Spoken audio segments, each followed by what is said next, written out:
Hey everybody, welcome to our channel. Today's video is about the silent habit that feels like intelligence but slowly drains your happiness. The endless conversations you have with yourself that no one else hears. The nights your body is tired but your mind refuses to rest, and how this one mental pattern is secretly stealing your peace, your confidence, and your ability to fully live in the present without you even realizing it. Overthinking is stealing your peace, and it is doing it quietly, slowly, and so politely that most people never notice until they are exhausted, stuck, and wondering why life feels heavier than it should. Because overthinking does not arrive like chaos, it arrives like concern, like responsibility, like intelligence, and it convinces you that if you just think a little more, analyze a little deeper, replay the moment one more time, you will finally feel calm. But the truth is the opposite, because the more you think, the louder your mind becomes, and the quieter your peace disappears. And this is how so many people lose years of their life without anything dramatic happening, just a constant mental noise that never shuts off. Because overthinking does not break your life in one big moment, it erodes it in thousands of small ones. It steals your sleep at night when your body is tired, but your mind is running marathons, replaying conversations you already survived, imagining outcomes that never happened, and preparing for dangers that may never arrive. And while your body is lying still, your mind is fighting wars alone. And you wake up tired not because you did too much, but because you thought too much. And this tiredness follows you into your day, into your work, into your relationships, into the way you speak and the way you listen. Because when you overthink, you are never fully present. You are always somewhere else, either stuck in the past or trapped in the future. And peace only exists in the present, which is why overthinking steals it so effectively, because it pulls you out of now and convinces you that now is not safe enough to stay in. And in real life, this shows up when you hesitate before speaking, even though you know what you want to say, when you rewrite messages 10 times because you're afraid of being misunderstood, when you read silence as rejection and neutral faces as judgment, and suddenly simple interactions feel like emotional exams you are always failing. And this constant self-monitoring makes you tired of yourself because you start living as if you're being watched and evaluated all the time, even when no one is doing that but you. And the real tragedy is that overthinking makes you doubt your own instincts, the same instincts that once helped you survive, decide, and move forward. Because when you overthink, you stop trusting yourself. You start asking everyone else for reassurance. You need validation to make even small choices. And this slowly shrinks your confidence until you feel like a smaller version of who you used to be, not because you were less capable, but because you were less decisive. And life rewards movement, not perfection.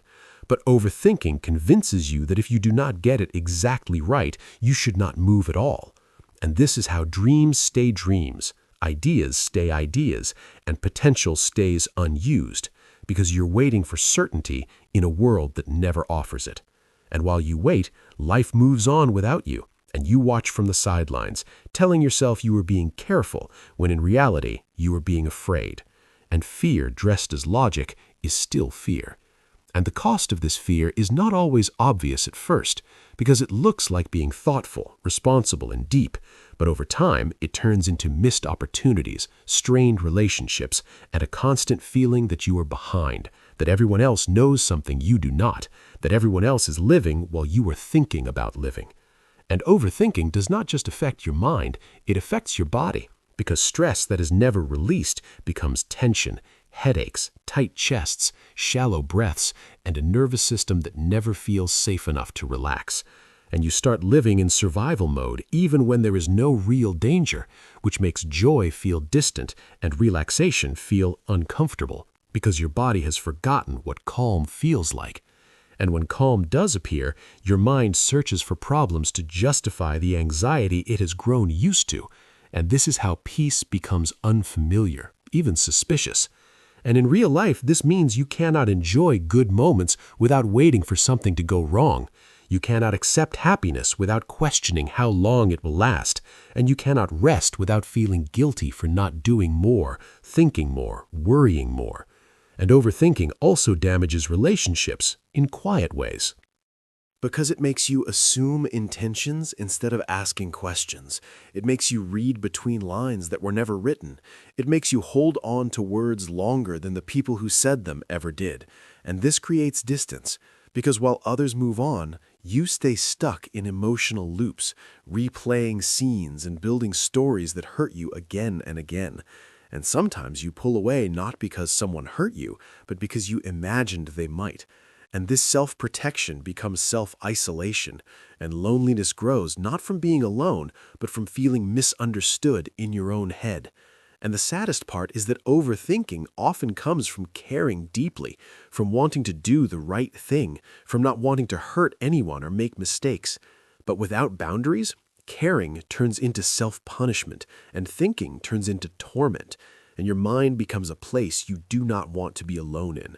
And when your own thoughts feel like enemies, peace becomes impossible, because peace requires trust, and overthinking destroys trust in life, in others, and most of all, in yourself. And this shows up when you cannot make decisions without anxiety, when every choice feels like it carries the weight of your entire future. And you forget that life is built from many small, imperfect steps, not one flawless move. And overthinking also steals your creativity, because creativity needs freedom, and overthinking cages it with doubt, judgment, and fear of failure. And you stop creating for joy and start creating for approval. Or worse, you stop creating at all, because it feels safer to stay in your head than to risk being seen. And this safety is an illusion, because staying hidden does not protect you from pain, it just protects you from growth. And over time, this avoidance becomes regret, the kind of regret that whispers at night about all the things you could have tried, all the things you felt but never expressed, all the chances you let pass because you were waiting to feel ready. And the truth is that ready is a feeling overthinkers rarely experience, because readiness requires trust, and trust requires letting go of control, and overthinking is a desperate attempt to control outcomes that were never meant to be controlled. And this need for control often comes from past experiences where things went wrong, where you were hurt, embarrassed, or disappointed. And instead of healing, your mind learned to scan for danger everywhere, thinking that if it could just predict pain, it could prevent it. But life does not work that way. And all this prediction does is keep you tense, guarded, and distant from the very experiences that make life meaningful. And real peace is not the absence of problems, it is the ability to face them without losing yourself. And overthinking makes every problem feel bigger than it is, every mistake feel permanent, and every emotion feel overwhelming. And this emotional intensity can make you feel dramatic or weak, but you are not. You are just tired. Tired of carrying too many thoughts alone, tired of being your own worst critic, tired of fighting battles that exist only in your mind. And the real-life impact of this exhaustion is that you start settling, not because you want less, but because you don't have the energy to fight for more. And you tell yourself you are content when you're actually just overwhelmed. And peace becomes something you postpone, something you tell yourself you will feel once everything is figured out. But everything is never figured out. And this is how years pass. And one day you realize that overthinking did not protect you. It just kept you from living fully. And the hardest realization is that most of the things you feared never happened, and the ones that did, you survived anyway, which means all that mental suffering was unnecessary. And this realization can hurt, but it can also free you, because it shows you that peace was never outside of you. It was always there, waiting for you to stop attacking yourself with your own thoughts. And stopping overthinking does not mean you stop caring. It means you start caring in healthier ways. It means you learn to let thoughts pass instead of letting them stay. It means you choose presence over perfection and action over endless analysis.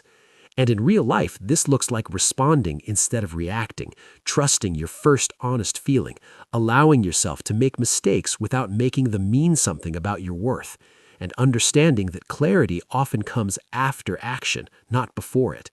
And peace grows when you accept that you cannot control everything, but you can control how gently you treat yourself while navigating uncertainty. And when you start doing this, life feels lighter, not because it becomes easier, but because you stop carrying unnecessary weight.